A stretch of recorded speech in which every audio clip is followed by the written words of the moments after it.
You know, I've been noticing little by little as time goes on, more and more Toyota owners and fans down in the comment section trash talking Subarus and trash talking Subaru owners. Well, we're really going to give them something to talk about in today's video, and that is the top 5 things that Subaru absolutely does better than Toyota.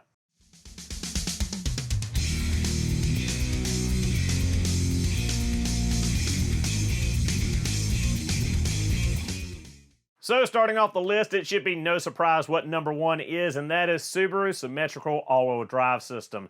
Now, we are not talking about four-wheel drive. We're not talking about full-size trucks and SUVs. We're talking about apples to apples here. Subaru makes medium to mid-size SUVs and sedans, so we're going to compare it to the comparable Toyota vehicles. So talking about the all-wheel drive system, Subaru basically blazed the trail on putting all-wheel drive in a readily available vehicle for highway usage, putting it in a small sedan, then station wagon, then basically creating the crossover market. Now, some might argue about that, but Subaru basically did create the crossover SUV market through the Outback and the Forester, and they have dominated that segment for the last 30 years or so.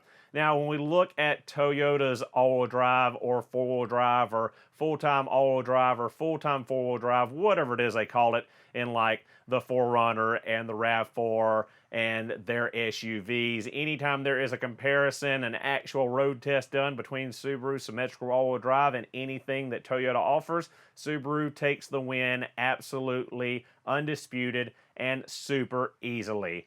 You can look at the footage and compare it. Subarus have always just hooked up and gone, where Toyota and other manufacturers' all-wheel drive or four-wheel drive systems have struggled and or failed, whether it be a Honda or any other in the segment that they're comparing. Subaru is always head and shoulders above with the all-wheel drive system. No one does it like Subaru does. So number 2 on our list is the Boxer engine, and I know this is going to be super controversial. I can already hear you guys clicking away on the keyboard in the comment section talking about that the Boxer engine is in no way, shape, or form any kind of superior engine. And I'm sure if you listen to a certain high-ranking automotive YouTuber that likes to stand in his driveway and yell at the camera and wave his arms around, you will say the same thing he does, that, oh, the Boxer engine is an old design and it's an antiquated design. If you think about it, I think the inline 4-cylinder engine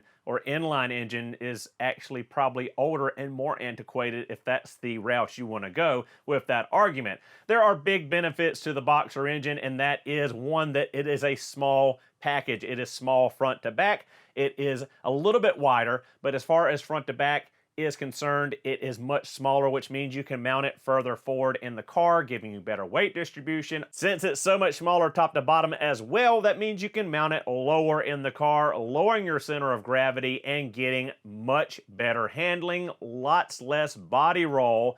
And when you combine that with the all-wheel drive system, you just have a great package as far as handling and traction is concerned, which we all know, whether you want to admit it or not, Toyota fans.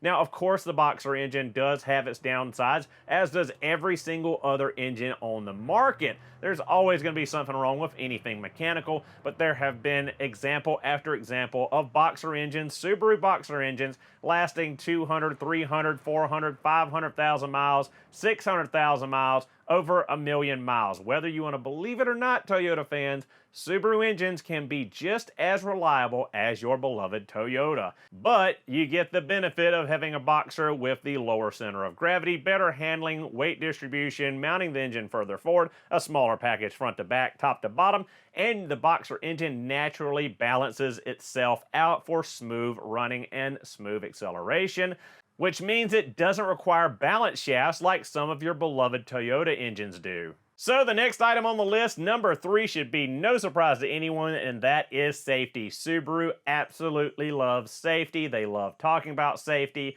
They push it in their advertising and all their marketing. They are obsessed with safety. Like it or not, Subaru is one of, if not the safest auto manufacturers with vehicles on the road today.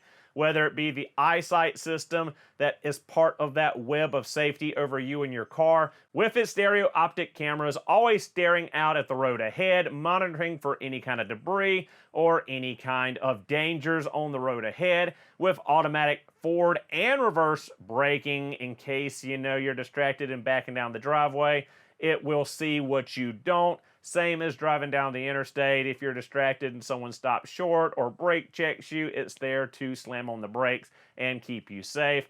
The automatic lane centering keeps you from veering off the side of the road one way or the other, and the newer, improved generation of eyesight actually monitors you to make sure your eyes are on the road and you're not distracted looking down at your smartphone or turned around messing with the kids in the back seat. Subaru's eyesight system is a big part of that safety. Even without the eyesight system, Subarus are phenomenally safe vehicles, just innately from the all-wheel drive system and that boxer engine. That low center of gravity and the traction of all-wheel drive gives you better handling, whether it's a snowy day, a pouring down rain day, or a bright and sunny day. You just have better control over the vehicle. The best accident is the one that you avoid and do not have. So being able to react, stop, steer around an obstacle, having that low center of gravity, not worrying about rolling or lots of body roll. You've got more control over your vehicle, and it's just, top of it. Safety is key, and Subaru does it in so many ways, between the eyesight system, between the low center of gravity, the excellent handling, braking capabilities, and just the airbag and crumple zones in case all else fails and can't be avoided. The Subaru is super, super safe. So number 4 on the list is kind of hard to nail down with a specific label, but number 4 I think we'll say is their ability to adapt and their adventurousness. Now let me dive a little bit more into that. Now what I mean by that is that a Subaru can become basically anything you want it to be. Now just stick with me here, we're going to use an STI as an example. So you get your WRX STI, you can make it a regular daily driver vehicle. If you want to get into rallycross, you can rallycross it. If you want to go out flying through the woods and through the snow rally racing, you can rally race the car. If you want to do parking lot slaloms and autocross events, you can definitely do that in an STI. If you're into drag racing, you can do that in an STI. If you're a big outdoorsman and love camping and adventure and getting out there, you can do that in an STI. All it requires is a little bit of a lift, some skid plates, some mud guards, and some aggressive tires, and you're off on the trails going out in the mountains and camping out and having a great time. Throw a roof basket on it and you can do even more. Subarus are super adaptable vehicles. No matter what you like to do with your vehicle, you can basically do it with a Subaru vehicle. They are super geared towards the outdoors type, of course, with the Forester, the Crosstrek, the Outback. Even now with the new Wilderness models, they're really diving deep into that niche market. All of you that love mountain biking, love going out kayaking, any kind of outdoor activities, Subarus can be a great choice for that lifestyle. And again, adapting it to anything you like or want to do with your vehicle. Subarus are like Play-Doh, they're like Legos. You can build anything you want to out of them, I think more so than you can with a Toyota.